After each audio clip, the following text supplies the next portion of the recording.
Avant de commencer, abonnez-vous à la chaîne pour ne rien manquer de nos histoires fascinantes. Mireille Mathieu, une légende de la chanson française, a brillé sous les projecteurs pendant des décennies. Sa voix puissante et son sourire inébranlable ont fait d'elle une star internationale. Mais derrière cette façade de perfection, se cache une histoire marquée par le silence et des secrets enfouis pendant plus de 50 ans. Avez-vous déjà entendu parler de la vérité qui a changé son image, tout en préservant son mythe? C'est une vérité que Mireille a laissé échapper, au détour de son enfance, alors qu'elle n'avait que 7 ou 8 ans. Un moment qui a bouleversé non seulement sa carrière, mais aussi l'idée que la force doit se taire. Mireille est née le 22 juillet 1946 à Avignon, dans des conditions loin du confort. Elle a grandi dans une petite maison, pleine d'amour mais dénuée de tout le reste. Son père, Roger, tailleur de pierre, travaillait près du cimetière Saint-Véran, tandis que sa mère, Marcelle, était une réfugiée d'Algérie. La famille a construit sa vie sur la foi, l'épuisement, et un amour inébranlable pour leurs enfants. Mais les premiers souvenirs de Mireille ne sont pas faits de jouets ou de câlins. Non, ce sont les bruits de la pierre frappant le burin et les chants religieux que son père fredonnait pour oublier ses douleurs. Elle n'avait que 4 ans lorsqu'elle a chanté pour la première fois en public lors de la messe de minuit.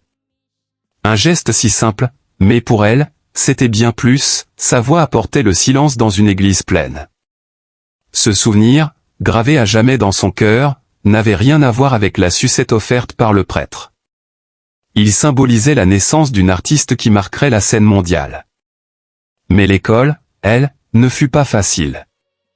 Mireille souffrait de dyslexie et redoubla une classe. Ses enseignants la punissaient pour avoir écrit de la main gauche, une pratique jugée inadmissible à l'époque. Et lorsqu'elle rêvait, ils ne comprenaient pas qu'elle réarrangeait simplement des mélodies dans sa tête. À l'adolescence, il n'y avait pas d'argent pour poursuivre ses études. À 14 ans, elle quitte l'école et commence à travailler dans une usine. Le jour, elle actionne des machines, la nuit, elle chante à la pause déjeuner ou seule, pédalant dans le Mistral glacial. Son vélo, acheté à crédit, était l'espoir d'un avenir plus prometteur. Cet avenir arriva progressivement, par petites victoires. D'abord par des concours locaux, puis en 1964, elle remporta un concours à Avignon en interprétant La vie en rose. Cette chanson, entendue pour la première fois à la radio, avait changé sa vie.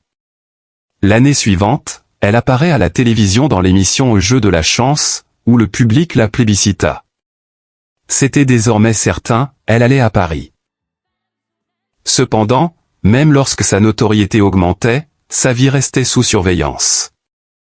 Sa tante puis sa sœur, Monique, la gardait à l'écart des scandales. Pas de fête, pas de rumeurs.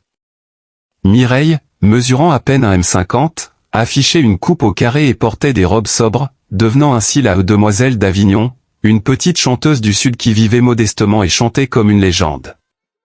Et peut-être était-ce ainsi qu'elle voulait que le monde la voie, dévouée à sa musique, vivant dans l'ombre de son art. Mais il y avait un homme. Un homme qui semblait graviter autour de toutes ses décisions, de chaque contrat signé. Son nom, Johnny Stark. Cet impresario, surnommé l'Américain pour son flair flamboyant et son éthique de travail implacable, repéra en elle bien plus qu'un simple talent. Il lui proposa de la prendre sous son aile, mais avec un avertissement, tu vas travailler comme une bête. Si tu veux une vie facile, dis non tout de suite. Mais si tu me laisses faire, je ferai de toi une grande artiste. Elle accepta. Et ce qui suivit ne fut pas un amour traditionnel, du moins pas au grand jour. Stark façonnait son image, choisissait ses chansons, ses tenues. Pas de scandale, pas de désordre, mais un contrôle total. Et pourtant, leur relation allait bien au-delà du simple mentorat. Johnny était son ancre, son confident, et Mireille lui offrait une loyauté totale. Elle disait souvent, Johnny Stark vivait pour moi et je chantais pour lui. Pendant plus de 20 ans, ils parcoururent le monde ensemble. Mais un jour, tout s'arrêta. Johnny Stark mourut soudainement d'une crise cardiaque, et Mireille perdit sa moitié. Elle murmura alors, j'ai perdu ma moitié. pendant 30 ans, elle n'a jamais laissé personne prendre la place de Johnny. Sa carrière continua, mais en privé, le silence s'installa. Elle vivait dans une solitude imposée par la scène, son travail devenu une routine implacable. En 1989, après la mort de Johnny, elle se concentra davantage sur le maintien de son image que sur la création d'une nouvelle légende. Ses proches commencèrent à percevoir un silence intérieur, bien au-delà du deuil. En 2023, un documentaire révéla la vérité sur son fiancé, un homme d'affaires avec qui elle fut brièvement fiancée. Le mariage fut annulé quelques jours avant la cérémonie. Pourquoi? Parce qu'il voulait qu'elle arrête de chanter. Mireille choisit sa musique, toujours. Car, pour elle, la musique avait toujours été plus qu'un art, c'était un moyen de contrôle. Renoncer à cela, même par amour, aurait été trahir ce qu'elle avait sauvé. La relation avec Jean-Louis, son amour de jeunesse, resta secrète jusqu'au bout. Un homme simple, un menuisier d'Avignon, il l'a soutenu en silence. Il lui a écrit 32 lettres, jamais revendiquées publiquement, mais des lettres qu'elle garda précieusement. En 2022, après sa mort, Mireille retrouva une de ses lettres. Elle pleura. Jean-Louis était l'homme qui, sans jamais demander quoi que ce soit, l'avait aimé discrètement. Lors d'un concert en 2023, Mireille chanta Le figuier en fleurs, une chanson qu'elle n'avait jamais enregistrée. Cette chanson était un hommage à Jean-Louis, un amour qui n'a jamais été pleinement vécu mais qui a traversé toute sa vie. En 2025, alors que la France préparait à célébrer ses 80 ans, Mireille Mathieu se tenait à un autre carrefour de sa vie.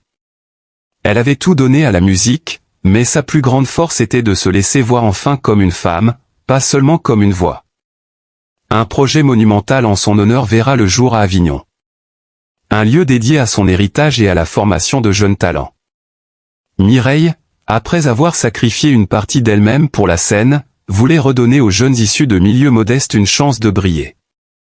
Pensez-vous qu'un amour peut être sincère même s'il n'a jamais été pleinement vécu? Partagez vos réflexions en commentaire. Et si cette histoire vous a ému, n'oubliez pas de liker, de vous abonner et de partager cette vidéo pour que d'autres découvrent ce voyage à travers la vie de Mireille Mathieu.